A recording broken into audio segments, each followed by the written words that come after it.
halfway point of the 2024 Super Rugby Pacific season, a season that has produced some thrilling action and some big upsets.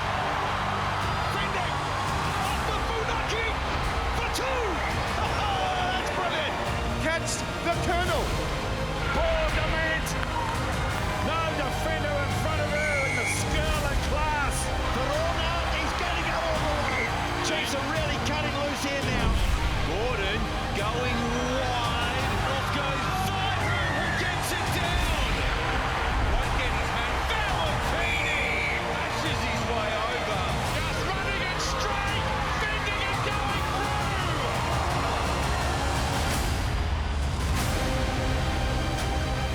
Tēnā koutou katoa, good evening and welcome into the breakdown. Well, Sam Whitelock has officially announced that the end of his rugby career is very near, so we start the conversation. Is he the greatest lock of all time? And if not, then who? We'll get into that debate a little bit later on, plus a confirmation, the news that none of us wanted. Cam Roigard is out for at least the next 6 months. So we talk about what that means for the halfback stocks in New Zealand with one of our greatest ever. And the Super Rugby Opiki finals have been confirmed, the Hong Kong Sevens final, and so much more. Taylor Johnson, great to have you back on the program. Marshy, good to have you too. And Mills, as always.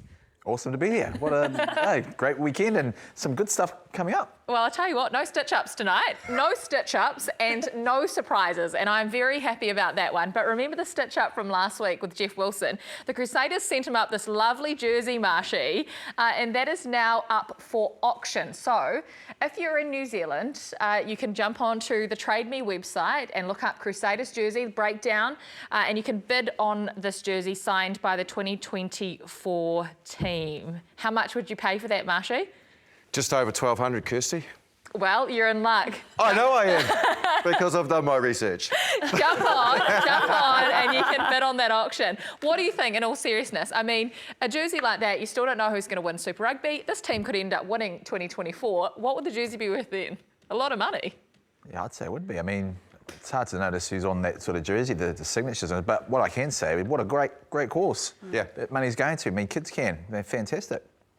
And it's a cool jersey as well. Like, obviously, it's hard to see from the television and it's so far away, but the detail in it's amazing. Like, the modern day jerseys, so much better, Mills, than, well, not when you played, but really when I played. Like, they were just a piece of cotton that you threw on and they were heavy and they're nothing else. This thing's streamlined. It's got the detailing of the Crusaders symbol and obviously the signatures. So once the Crusaders make the 8, then go on to win the title, it'll be very valuable. So get on it, big time. Still confident, are you, of winning another title in 2024? It's perfectly set up, isn't it? It's going to be a sneaky little progressive incline towards getting to the final. Okay, well, while you're on the program, Marshy, it would be remiss of us not to talk about halfbacks. And as I said earlier in the week, Cam Roigard's injury news came out. He has broken his patella, had surgery in Auckland on Tuesday, but it does mean that he'll be out of the game for at least 6 months, which for the Hurricanes, devastating news. For him, absolutely devastating as well, and for the All Blacks and New Zealand rugby fans.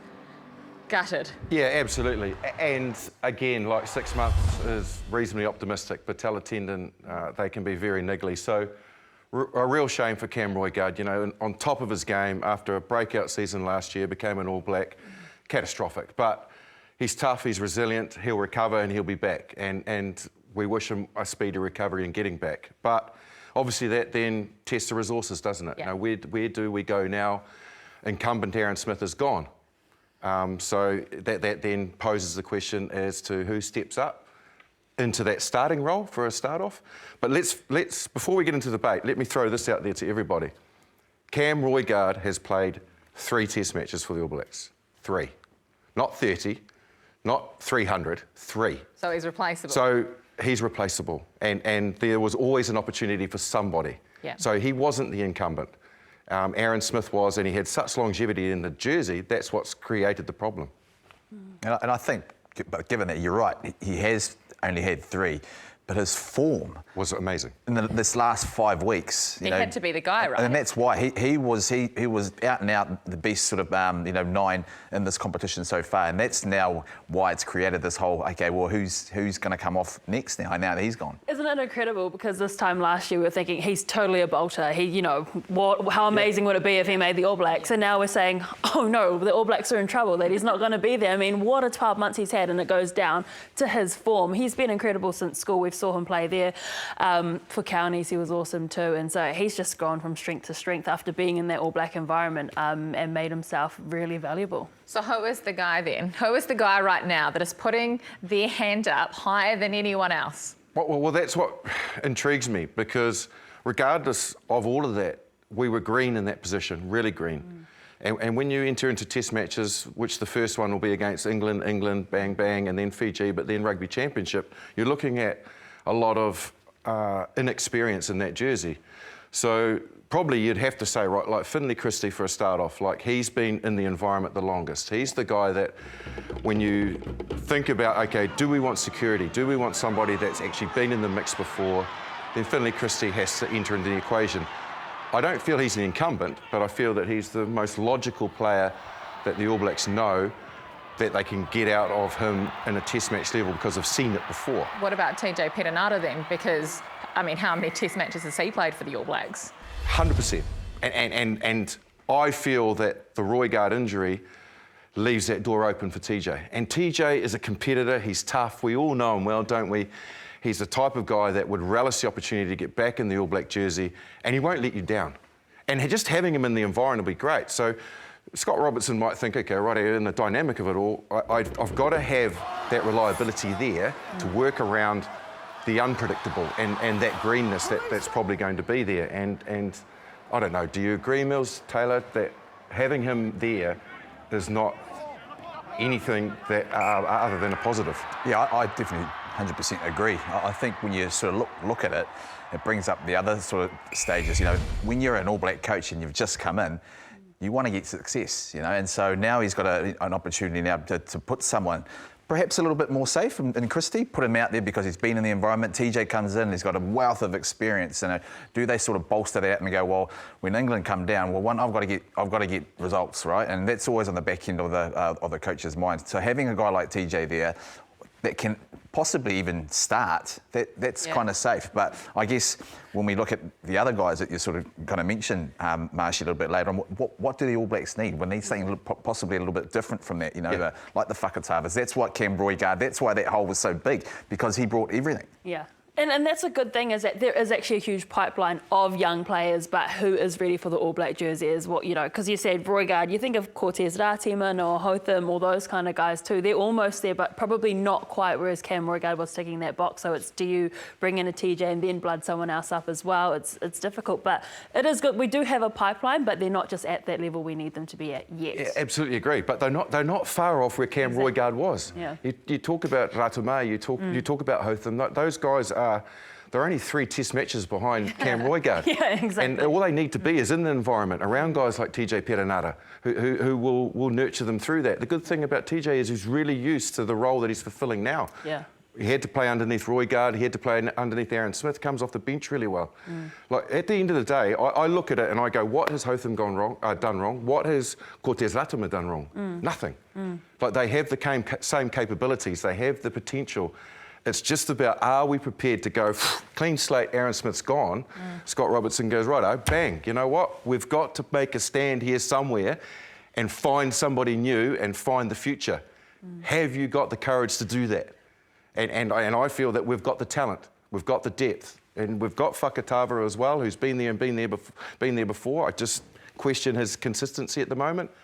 But we've got the talent. Well, Razor. I'm confident. Razor, surely he's got the courage. And he's got the ability to do it because everybody's going to give him a little bit of rope because of Aaron Smith going. How do he's irreplaceable, isn't he? Yeah. That's right. And they are going to give a bit of rope in terms of that to build that team. Yesteryears you'd go on coaches and the expectation is to win all those. So he's got a bit of time to be able to manoeuvre guys around, sort of find who that halfback is. But I agree with Marshy. I think the stock is there, whilst it's green. The only bit about it is that Razor has to find that person, and it's up for these guys to be able to put their hand up. Well, one man that we haven't spoken about who was a standout across the weekend for the Blues, and that is Tofa Faki. Is he a potential? Look, he's young and he's taking his opportunities. I mean, he was outstanding against the Force. He took his opportunity. He doesn't often get a start. But he runs perfect lines. I think you mentioned it, Mills, during the weekend. He's always in the right place at the right time. And he is rapid, but also he's a physical 9 as well. So to me, he is also the whole package. And he's obviously working side by side with Finlay Christie, and he's learning off someone who has been in that All Black environment. But I think Tofa was a real standout, as he said, in the right place, right time. But he's really grown each time we've seen him from Auckland NBC. I think he's only in his 20s, 22, I think, but he's been with the Blues since he was in high school, so he's taken his time to develop. But I think it's good that they haven't put him out there too early, and now he's really energetic, eh? I mean, and it helps when your forward pack's starting to dominate too. So, but the thing is, will he continue to have that? Is it a chance now for Vernon Cotter to go, well, I'm going to mix it up, and between him and Christie, the big thing about him is that the fact that will he be behind Christie, so he's not going to be tested in the big games, and that's probably going to be the biggest issue. But I totally agree. The way he's playing, he's energetic, he kicks really well, and when he gets the opportunity, he goes out there and takes it. Someone who stood out for you on the weekend, Dalton Pap. Are you starting to see from Dalton what you want to in 2024? There's glimpses there, right? And admittedly, I mean, the defence from the Force is pretty woeful, but I liked how active he was. He broke a few. He was really, he's been out with injury, but coming in there and showing his leadership, first and foremost, he got his hands on the ball early. And I like that. And I like the fact that they look a bit more composed around him. But stuff like this in the weekend, and I know, as I said before, the tackling was a bit visible, but I like what he's starting to produce. Yeah, and you're right, the tackling wasn't that great from the Force either, but nor was their attack, so he actually had to find work in other places than his bread and butter at the breakdown. He was actually putting himself in the right spot on attack, getting in the right shapes, and just making himself look busy, considering they didn't actually have to do too many tackles as well. So I like the way he played. I think he was good. If we head down to Hamilton, and you've had a busy weekend, Marshy, being able to oversee a lot of players this weekend, but someone who stood out was a relatively young player who you got to interview and played with his father, Wallace Tameifuna. The skill level on these new players is unbelievable in New Zealand right now. It absolutely is. And I think what really impressed me about Wallace Tameifuna performance was it was a genuine number 8 performance. It wasn't a performance of a player that's been shifted from 6 or 7 and got an opportunity at 8 or had to change around simply because it has to fit the dynamic of the loose forward trio. He played the true style of a number 8. He went off the back of the scrum hard, took on defenders, used his pace. When he attacked players, you can see here in this footage, he attacked them with power. Yes, he's got a skill set, he's got a great offload, he's got work rate, which is key for a number 8.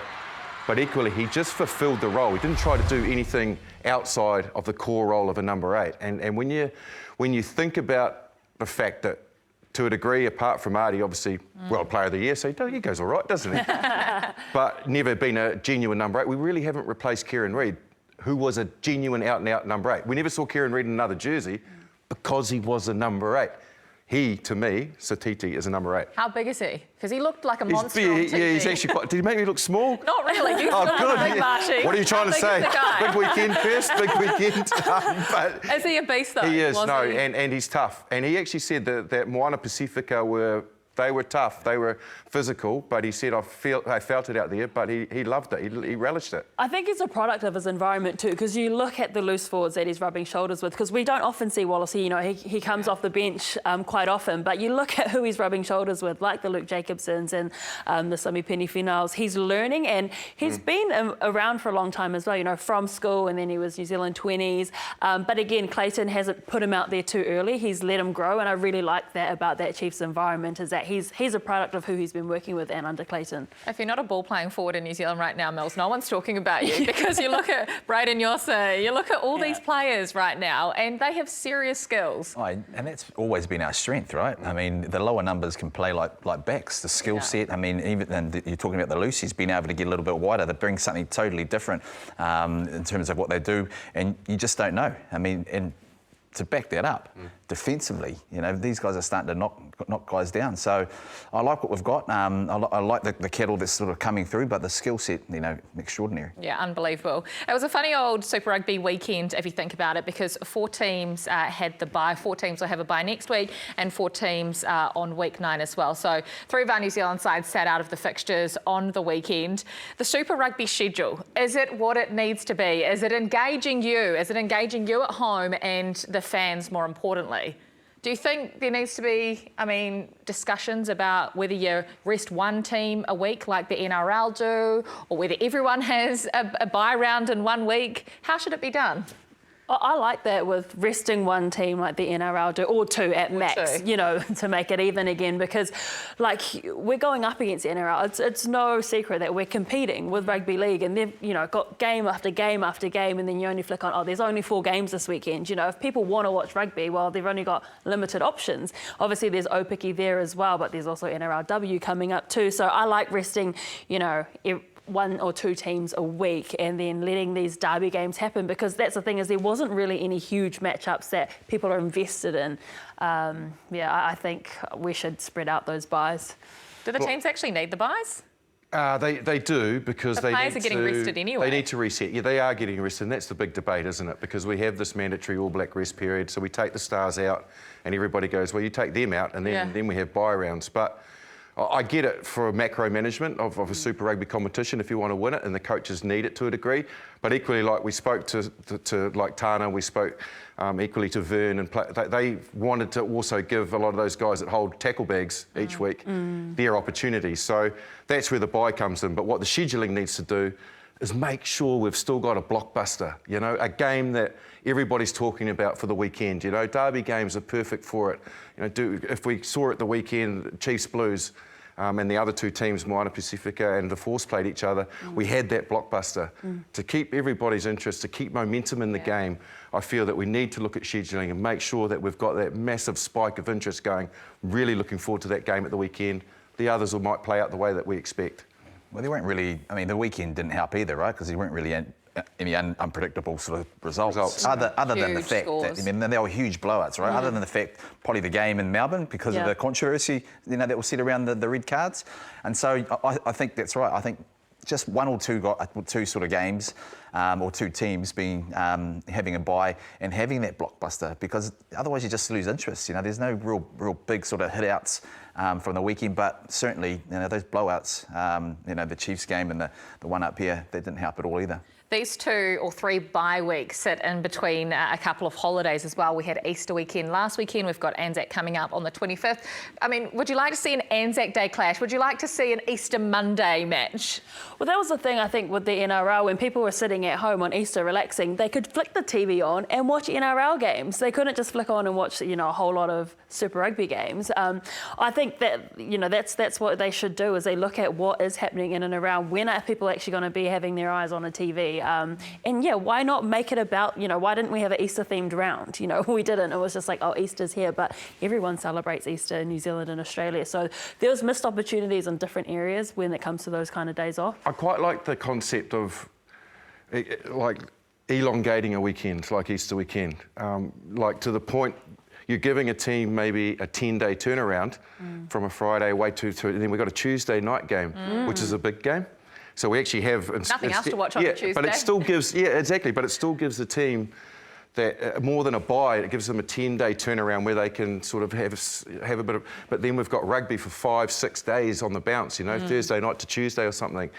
Try and just pump more rugby out there and give people, when they've got a holiday period, rugby every day that they've got a holiday. And it gives the Tuesdays coaches... would interrupt your maths viewing, no meals at home. I do not watch that. But it gives I'm forced to watch that.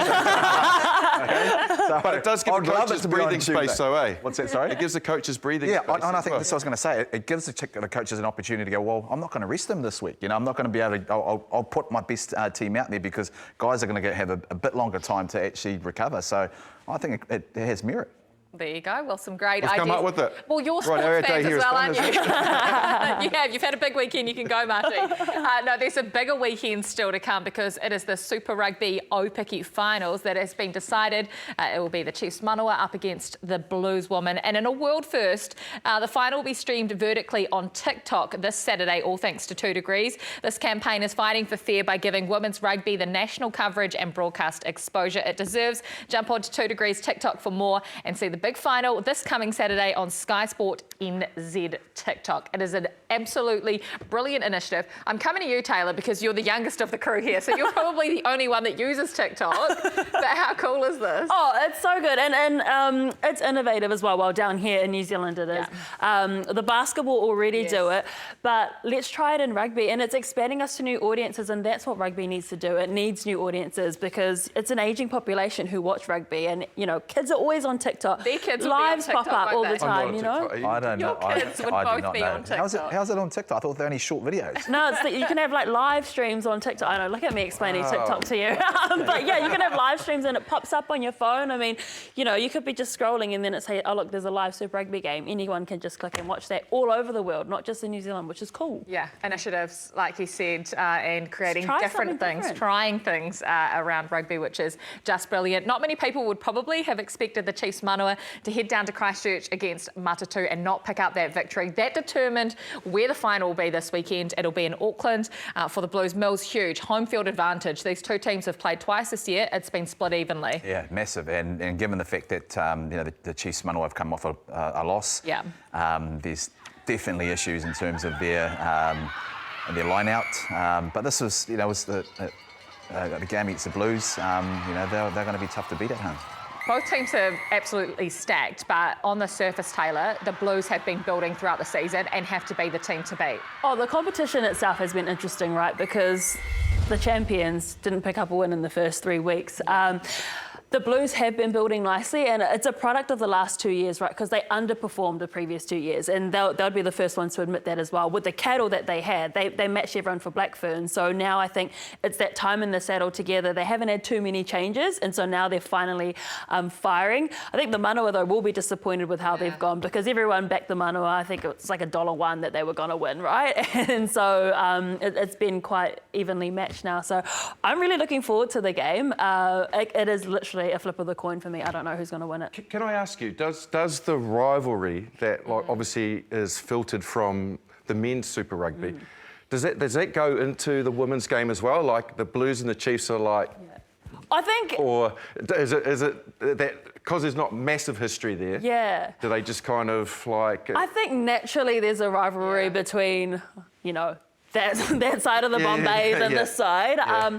But equally, I don't think it's as fierce as it is in the men's because when you look at the Black Ferns in general, I mean, that's half your team you're playing against and they're all kind of friends off the field. So it's not actually as rife as it is in the men's game where, you know, you wanna hit that person hard like that because they are such good friends off it, which is a very different thing in the women's game, I would say, towards the men's. But it's not as big, but I think it's going to get big because remember, this tournament's in its infancy, right?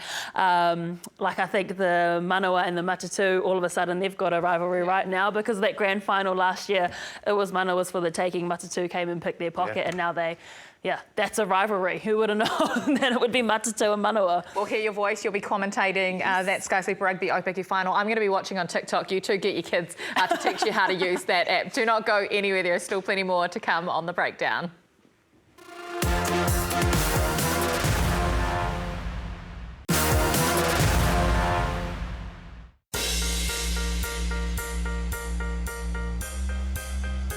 Yeah, we're really excited to be able to run this for this age group. Provides a real focus point in our pathway for guys to aspire to get to and get on a platform where they can, you know, test their skills. But not good enough for who? And another brilliant offload. See Salabiao into the corner. What we're after is a competition format to see guys playing and I suppose in game, you know, this is a platform for us to select our New Zealand under-20 group and the professional game later on. I think what this tournament provides is the opportunity for players across New Zealand to match up against their counterparts in other franchises, and you know, when those matchups get even, the players that really enjoy the pressure or rise to the occasion, they sort of step out and put their hand up. So from us, for a selection point of view, massively important. For the players themselves, it's a great shop window to showcase what they can do. The Hurricanes, that's brilliant! As a group of coaches, we're pretty aligned on what type of players we're looking for. So we want players that are constant during 80 minutes, play with a good spirit, a good intent. You know, the little intangible ones are players that look to put other people into better positions, players that like to work to create space for someone else to express themselves. So we don't necessarily need the best individual player, we really do look for the best team player. This is a lot of these boys' first opportunity to be into a real high-performance environment. Yes, it's short, but it's also pretty intense. We want them to grow as a person. We want them to grow as a player. We want them to get an understanding of what it's like to be a professional athlete and the grind that it is. But also what we want them to have is we want them to have a connection to the Blues. We understand they'll also, not all of them will stay, all of them will pick up contracts elsewhere. But right now we're trying to grow a connection with the Blues and the individuals. Ricky Rubin drops it off. Alpha Kepu on a beautiful line. Kepu all the way. That's brilliant. What a try. Going towards the World Championships in Cape Town, my aspiration is that we are consistent for 80 minutes. In each game, we're a very difficult team to beat. That we express our style of play and we impose our style of play on the opposition. You know, if we can do that consistently, be a team very difficult to beat. With our natural sort of DNA and we play the way we play the game, you know, we will pose problems for the opposition and hopefully we put ourselves in those playoff pitches to compete for the title. New opportunities for the up-and-coming players in New Zealand rugby. Not just New Zealand though, this is the Rugby Championship under-20 competition and it's an inaugural season. So New Zealand, South Africa, Australia and Argentina, just like the men play. It's exciting. This team is named on Tuesday and it's there to match what the Six Nations under-20s are doing, Taylor. Yeah. It's been a long time coming, but we're here. Yeah, we need the pathways, right? Like, I think we've done ourselves a disservice by not creating those pathways after COVID. The Six Nations teams, they're thriving because they have game time. And, you know, previously we've just played against Australia, Fiji, you know, and those in the islands, and you're not really testing yourselves. And then so you go up to the under-20s and you're playing up against the guys who've been going constantly. Yeah. Obviously they got rid of the under-19s. I do think there still needs to be a pathway there, but it's a step in the right direction. I feel like I'm being ageist here, bringing this up all the time. It has been a long time, but for you guys, there were secondary schools, there were under-19s, there were under-21s, there were Colts as well, Marshy. Yeah. What were your experiences like? Yeah, they were brilliant. And the under-19s and both the Colts for me, I felt at that stage probably that was probably highly likely to be the pinnacle of my rugby career and to wear what was as close as I could possibly get to an All Black jersey. It was an incredible feeling. And, you know, you're making your way through the club system or through the secondary school system or whatever it will be, and you finally get to represent your country at that level. You never know what the future's going to hold. So I found it an incredible privilege, and I'll always remember it and those moments and the players that I played with. And incredibly, I could name them, but I won't because we've only got a certain amount of time. The players that were in my side for the Colts that went on to be All Blacks, there was at least 8 of them in that side that went on to be All Blacks.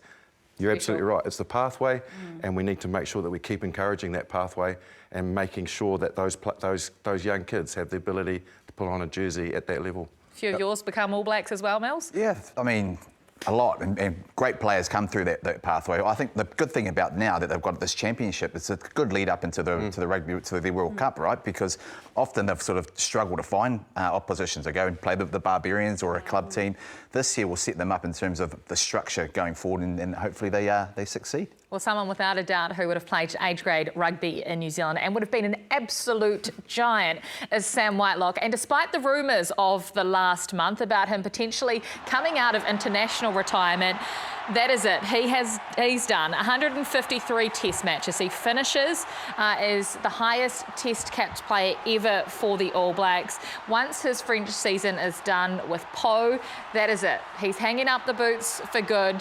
He's coming back to New Zealand, and from my understanding, understanding he'll be on a farm somewhere, Marshy. Yeah, I heard that as well. Which, to be fair, like, I'll believe it when I see it, because he used to tease Richie McCaw in my times with the Crusaders and then the All Blacks for a couple of years and said, you always said you're going to go back to the farm in Kurau. Yeah. I don't think he's put a pair of gumboots on, sat in a tractor ever since. He's turned into something completely different to a farmer, so the challenge is on Sam Whitelock. So what do you think his next move will be? What do you make a good coach? I mean, obviously this conversation has potentially happened with Razor about bringing him back in and mentoring others. Maybe that's why these rumours started. What do you make a good line-out coach or something else? I definitely think he would. I mean, he's been in the environment. He's led the way in terms of the line-out stuff. Does he want to be a coach? Possibly not. He's probably want to go back and sort of reflect. I like the fact he's come out after all those rumours about him sort of coming back to play for the All Blacks. He's just hit the nail on the head and just come back and said, well, I'm retiring. And you know, when you finish up, you often do that. You go back, Marshy, and you sort of reflect on what you want to do and take plenty of time in terms of the next stages of his career. You're bang on. Like, I think first, when you finish from the game, the real energy is about jumping straight back into it, but you don't really know where your niche is, whether it's coaching, whether it's TV, whether it's not rugby at all, whether it's club level, whether it's kids. You need to step back and just breathe a little bit, and I think that's what Sam Whitelock needs when you've been through the arduous years he's been through. I don't think he wants to jump straight into something because he might not enjoy it. You know who was a classic example of that was Martin Johnson. Yeah. I think he got thrown into coaching too quick and then straight into England, and he was always going to be a better coach, but he got thrust into it too early. He seems like a man who's content with his decision, right? And you talk about, you know, going into coaching. You need to be really passionate to go into coaching about it because, yes, people can ask him a few questions. He might be good to come in, you know, every now and then as an advisor, but I don't know if he would want to coach, you know, when you chat to him.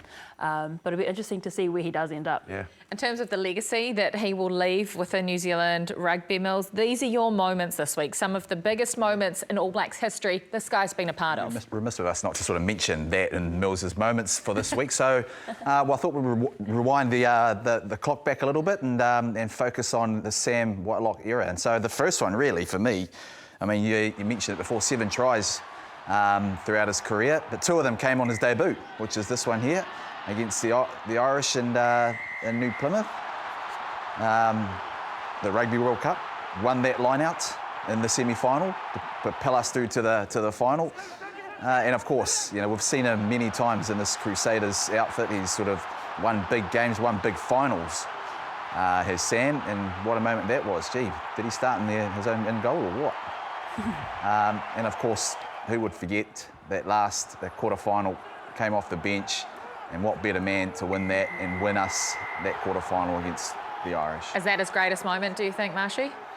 Hard to define, isn't it? Like, that was a magic moment, but you can rely on Sam Whitelock, can't you, throughout his career to come up with those big moments, and that's what makes great players. Yeah. You know, players have longevity. They have a lot of time in the jersey and a lot of time in the game, but the real special ones that you put in that top echelon of player, they come up with those really special moments reasonably frequently throughout their career, and like you just kept on at Mills, like whether it was for the Crusaders or the All Blacks, he could pull something out of the bag when needed. That's what a teammate is. It's quite remarkable when you think about the legacy, right? 7 titles with the Crusaders. He's obviously never lost a Bledisloe or a Rugby Championship. 4 Rugby World Cups, 2 of those were championship titles. Yeah. For his career, I also want to touch on the position. Yeah. Being a lock is, I think, the most unsung position there is. I mean, you don't get the glitzy tries like the backs, the front rowers. When you get a scrum penalty, they get the tap on the back. It's not the guys in the engine room that are also pushing them.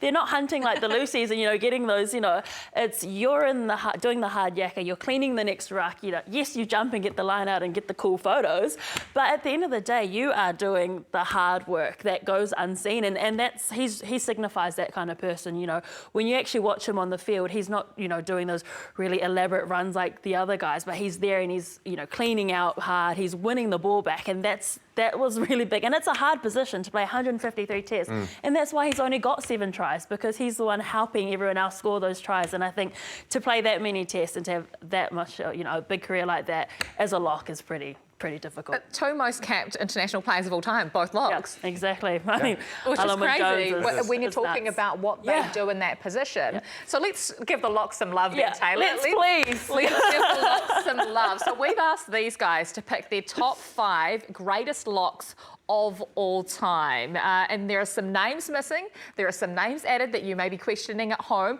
We'll start off with the ones that you've all gone for. So you've all gone for Sam Whitelock. That was an obvious for you. And the other, Taylor, was Victor Matfield. Why did you choose Victor? I want to start this chat off by saying I was actually born the year that rugby went professional. So I've only picked people that I've actually watched. And when I grew up, Victor Matfield, I saw him on every single test match. You know, when the Springboks played the All Blacks, he was always very prominent. Everyone just knew that was the lock. He was good. You know, yes, he had Bucky's Bocker with him, but he was fantastic, and he's a great person off the field as well. He just had such a towering, dominant figure, and he could get around the park. I mean, you guys played against him. Yeah, he was brilliant, and he, I don't think you can underestimate how very good he was at modernising the line-out, like getting it to the point where it wasn't just about manipulation, it was about timing and accuracy, the ability that he had with his hookers, Bismarck Duplessis and etc., like to win line-out ball just off pure speed and timing. He innovated that, you know, and I think he was a catalyst for the way the line-out changed dramatically into the future. And singled out too. Like, I mean, I remember constantly, you know, trying to sort of compete against the alliance. Well, not me physically, but our, you know, the tactics into it. But when you're targeting one guy in your analysis and trying to take that sort of strength away from him, that says he's a great player, and that's one of the things the All Blacks had to do. Mills, you've picked John Eales also. You've put Brodie Retallick in there, and Brad Thorne. Yeah. I love Thorny. I think... Did you have to pick him? Oh, I thought... when I think about it, I think what he'd done is he sort of evolved. You know, you're used to, before him, see your locks, typically that you sort of send up and their line-out winners. He was a little bit different. You know, wasn't as tall, probably didn't get lifted too many times, but the physicality that he showed, particularly with ball in hand and defence in his league days, I just love Thorny because of that. I think you know, he evolved in that sort of space, and guys behind him, like the Retallicks, sort of came in behind him and followed him. There's a couple of modern day locks that are still playing in the mix as well. Brodie Retallick for you? Oh, he brings the niggle. Everyone knows when you're playing against Brodie Retallick, you get to watch, you know, what's happening in that ruck, because he also brought, yes, he brought the physical presence, but he also brought that little bit of attitude that made you always, you know, second guess when you were going to run at him or enter the ruck where he was there. And, you know, he played side by side by Sam Whitelock. They're the most capped duo together. And, you know, iron sharpens iron. Those two together were fierce. And, yeah, he brings that niggle, and I love it. I love to see it. So why do you think Marshy's left Brodie Retallick out of his top 5 greatest of all time? Well, let's let him explain that. Yeah, every Kiwi would have put Brodie Retallick in there. Why have you gone elsewhere? Well, look, I tried to be balanced. Now, look, and first of all, before we show any clips, I want to thank the people of Hamilton for allowing me into Hamilton and out of Chiefs territory alive. Because they didn't see this. They hadn't seen it. If they'd seen it on social media, I thought, but there was an element of respect that it was probably because you actually weren't aware. But anyway, so I had to, I was like, right, I know I've got to back this up. So, like, I was like, stats, you know, so I had to choose between Etzebeth and Retallick, and I had to do it in a way that I wasn't biased towards an All Black. I had to be balanced. So Etzebeth, they've both played 11 years for their countries, yeah? Etzebeth has had 2 Rugby World Cup wins. Yeah. Brodie's had 1. Eban Etzebeth has had 119 tests at a winning ratio of 74%. Retallick 109 tests at a winning ratio of 82. So Brodie's had a little bit more success, but Etzebeth has played more tests. There's nothing in it. So you based it on one extra World Cup win? I love Brodie Retallick, and I was just trying not to pretty much put 2 New Zealanders in there, because I wanted to sort of say that there are great locks around the world. Alan Wynne-Jones, yes, amazing what he's achieved. Yeah. Locks have got longevity. Maro Itaji is probably the one that's a little bit of a funny gooseberry in my mix, but I couldn't leave the English out because, yeah, it's just balance, isn't it? You also know how much everyone in South Africa loves the breakdown, didn't you, Marshy? Yes. You know how many people on Supersport. Just one other name that none of you mentioned on your list, and people at home of the older generation are probably thinking, where are they? Sir Colin Meads. Is that just because, obviously, the age and the generation thing? The directive was I was just going to say that. Oh, is that what it was? Yeah. Okay. Because Otherwise, me being a proud just King wanted to Country mention girl, that. I wouldn't be allowed back into Te Puhi if I didn't pick Pine Tree. So let me just be clear to everyone. We were told it had to be from the professional era, and Pine Tree wasn't there. Well, I'm glad you've justified that, because there'll be a whole heap of people, including my father-in-law, going, this is ludicrous. This is absolutely ludicrous. Do not go anymore. We're still plenty more to come on The Breakdown. We talk Hong Kong Sevens next and our All Black game changers. Throws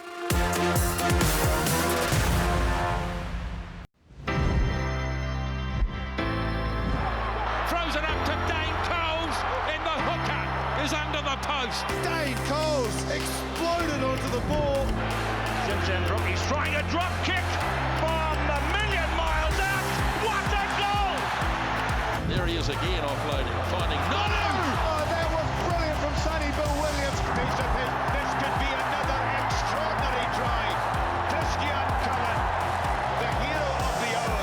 Again, Carter kick and chase, and Carter scores. What a beauty! Wow! The best thing I can say about Aaron, so I think 2 years ago, Kevin Norkie was putting together a list of current players, top 50 in the world. I put Aaron Smith down as number 1, as the most effective, game-changing, best player in the world at that time. And so Norks came back to me and said, well, everyone else is putting Antoine Dupont down as number 1. I said, yeah, no, he's a good player, but how many competitions has he won? He's won a few with Toulouse, but how many major ones has he won with France? Aaron Smith has won all of them.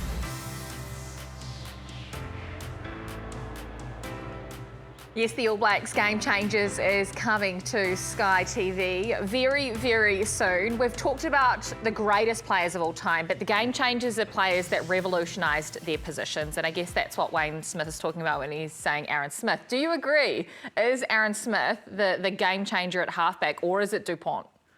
I think Aaron Smith changed the game and changed the theory of the way the halfback should modernise the game. Absolutely, yeah, I think he's right. There was a period, I guess, that I was involved with where the game was quite slow around the breakdown, where the 5-second rule wasn't in play and you had to be a lot more creative. You could do that with your own physicality or use steps to try and bring forwards into it to create and regenerate momentum and regenerate fast ball when it was static. The 5-second rule was perfect for Aaron Smith and the type of player that he was to come in, and the speed of clearance, the ability to have vision, have pace. Yeah, the game needed somebody like him to say, this is how we're going to speed the game up, and this is the best way to do it. And I don't think anybody in the modern day has replicated what he brought to that jersey. It's changed the game. Has changed the game. He has changed the game. Smithy knows his stuff, doesn't he? Hey, you can't argue with the professor, can you? No. We've already heard from you in your game changer, Mills. Taylor, who's yours? It's funny you're talking about the professor, because he's probably another reason why I picked this one. So some of the stories he told me about him. So I've picked Fa'alongo Tana Umanga for a multitude of reasons. One being obviously the first Pacific Island player to captain the All Blacks, first captain to lead Kapa o Pango. I mean, he was synonymous with rugby when I was growing up. You know, everyone who had dreads, you're just copying Tana Umanga. But the way he played as well, you know, yes, he was also wing, then went into centre, did that transition seamlessly. You know, everyone talks about Rieko Ioane. Well, he did it first, you know, he's not, you know, the first person to do that. But when I was talking to Wayne Smith in Christchurch a couple of weeks ago, he was telling me the story how, you know, him and Ted, Sir Graham Henry, you know, would have these big team talks, and Tana just said to him, actually, just stop doing the team talks because no one's listening. And they listened, and they just stopped doing them, and you know, that's leadership right there. And he formed this leadership team around him, and I think it actually changed the way captaincy worked in the All Blacks. It wasn't just you've got this one sole captain, you've now got a leadership group, and he's so passionate about the game. Obviously he's been involved, you know, player, coach, now coaching Moana Pacific, more of a passion project for him. But you guys have played with him. As a player he was outstanding, but I think off the field he was just as great too. Yeah, and to your point, you're right about their leadership style. I was part of that group, and when we gave him feedback, he did actually go and give that. I think Brad Thorne might have fallen asleep in one of those sort of meetings before the game. One of the reasons. But he did. I mean, and often, like, you know, he started on the wing, and now it's become pretty common. You know, I mean, you've even seen in the women's game with Steinmetz, coming into play in the midfield.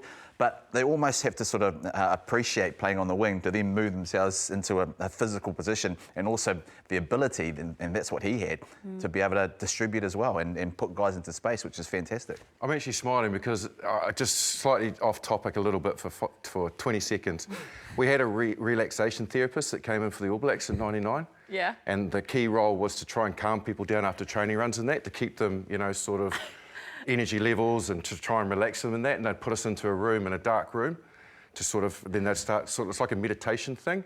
And he'd start saying, your hands are getting heavy.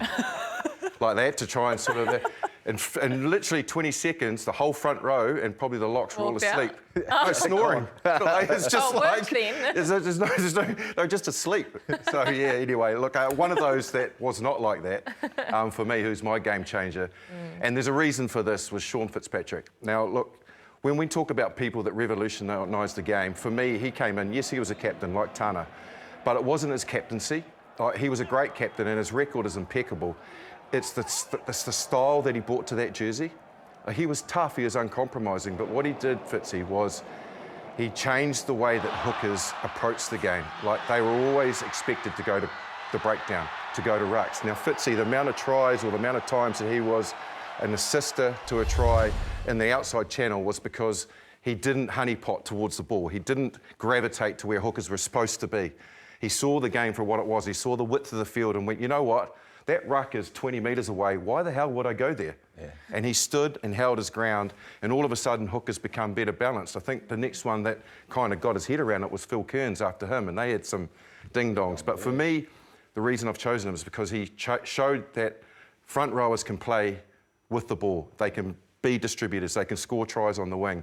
And that changed the mindset of the way that you play the game in the front row. He made it exciting to be a front rower. Yeah, it did. So clever. I mean, and in that era, I mean, if you didn't go to rucks, you'd consider not working hard enough. I mean, but to be able to have the patience and understand, well, what's the use of me getting there? Because by the time I get there, I'm no use. Yeah. I might as well stay out and be out in the open. And look where the game's got to. Look at some of our hookers that are out wide now these days. How do you think he would have gone in sevens, do you reckon? No. No good? Have enjoyed that. No. For all of that out in the outside channels, he wouldn't have had the work rate for sevens. Well, the reason why I mention it right now is because the most iconic sevens series, Hong Kong, is on right now. Both New Zealand men and women have made the final later on tonight, and you can watch that all live on Sky. The men are taking on France and the women are taking on USA. You guys have been there. What's it like? The South Stand at Hong Kong is one of the greatest things, not just in rugby, but in sport, right? Hey, sacrosanct.